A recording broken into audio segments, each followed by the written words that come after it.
آئیے بچوں، آج ہم آپ کو جنگل کے خوبصورت سے گھر میں لیے چلتے ہیں۔ یہ گوشی ہاؤس ہے، جہاں ماما خرگوش، بابا خرگوش اور ننھا سا گوشی رہتے ہیں۔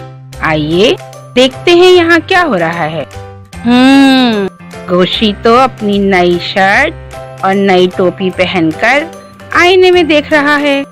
امی نے رزلٹ ڈے کے لیے اس کو یہ چیزیں لا کر دی ہیں، کیونکہ امی کو معلوم ہے گوشی اس دفعہ بھی فرسٹ آئے گا۔ گوشی نے اپنی تیاری مکمل کی، امی کو سلام کیا اور کہا، امی جان جلدی آئیے گا، میں آپ کے سامنے رزلٹ لینا چاہتا ہوں۔ امی نے گوشی کو پیار کیا اور کہا، بیٹا آج بہت خاص دن ہے، دھیان رکھنا، ہر بات میں اپنی مرضی کرنے کی عادت کی وجہ سے کوئی ایسی غلطی نہ کر بیٹھنا جو ہم دونوں کی خوشی پر پانی پھیر دے۔ گوشی نے حسب معمول اپنا سر ہلا دیا۔ اب گوشی گھر سے نکلا تو اسے ایک شرارت سوجھی۔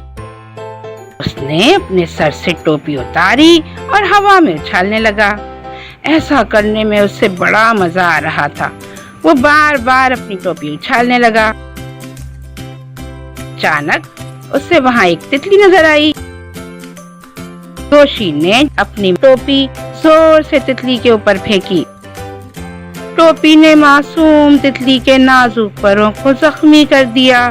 ایک پر ٹوٹ کر گر پڑا اور تتلی بھی ڈولتی ہوئی زمین پر جا گری۔ گوشی یہ سب دیکھنے میں اتنا محو ہوا کہ اپنی ٹوپی کو پکڑنا ہی بھول گیا اور ٹوپی گندے پانی میں گر کر بری طرح گیلی اور خراب ہو گئی۔ اب گوشی کو امی کی بات یاد آئی کہ گوشی بیٹا اپنی مرضی کرنے کی عادت کی وجہ سے نقصان نہ کر بیٹھنا۔ گوشی چند سیکنڈ کے لیے اداس ہو گیا۔ گوشی کی نئی نویلی خوبصورت ٹوپی پہننے کے قابل نہیں رہی تھی۔ اس نے لاپرواہی سے اپنی ٹوپی کو دیکھا اور تیز تیز قدموں سے اسکول کی طرف چلنے لگا۔ اسکول کے قریب پہنچ کر اسے گھنٹی کی آواز سنائی دی۔ اوہو، یہ اسکول کی گھنٹی بھی ہمیشہ وقت پر ہی بجتی ہے، گوشی بڑبڑانے لگا۔ اسمبلی میں جانے سے پہلے وہ اپنا سامان کمرہ جماعت میں رکھنے کے لیے کلاس کے دروازے تک پہنچا۔ دروازے کے سامنے ایک گتے کا کارڈ لگا ہوا تھا اور کمرے کا دروازہ بند تھا۔ گوشی نے اپنی مرضی کرتے ہوئے کارڈ کو ہاتھ مار کر گرا دیا اور دروازے کو زور سے دھکا دیا۔ مگر یہ کیا؟ اس کے ہاتھ پر تو دروازے کا رنگ لگ گیا۔ اس نے حسب عادت اپنی نئی قمیص سے ہاتھوں کو رگڑنا شروع کر دیا۔ اسے جلدی احساس ہو گیا کہ اس سے بہت بڑی غلطی ہو گئی ہے۔ گھبرا کر اس نے ہاتھ روکے، لیکن اب تو بہت دیر ہو چکی تھی۔ دروازے پر تو تازہ تازہ پینٹ ہوا تھا اور گتے کے کارڈ پہ بھی یہی لکھا تھا کہ دروازے پر رنگ ہوا ہے، اسے ہاتھ نہ لگائیں۔ وہاں پہ اسے ایک بڑی عمر کا رنگ ساز خرگوش نظر آیا۔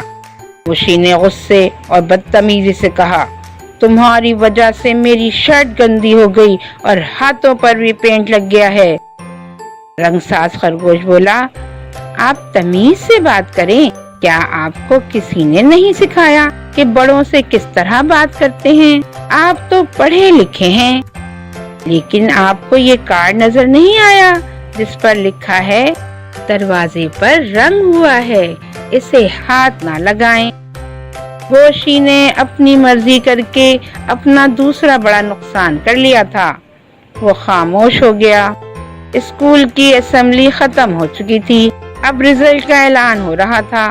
جلد ہی گوشی کا نام پکارا جانے لگا، ایک دفعہ، دوسری دفعہ، تیسری دفعہ، لیکن گوشی نے تو اپنی مرضی کر کے تیسرا نقصان بھی اٹھا لیا۔ وہ پینٹ سے بھرے ہوئے ہاتھ اور گندی شرٹ کے ساتھ انعام لینے نہیں جا سکتا تھا۔ امی کی نظریں اسے ڈھونڈ رہی تھیں اور گوشی اپنی کلاس روم کے باہر اداس بیٹھا تھا۔ اب اسے امی کی بات یاد آ رہی تھی کہ اپنی مرضی کرنے اور بڑوں سے بدتمیزی کرنے والے نقصان اٹھاتے ہیں۔ ہاں تو پیارے بچوں، کیا آپ اب بھی اپنی مرضی کریں گے؟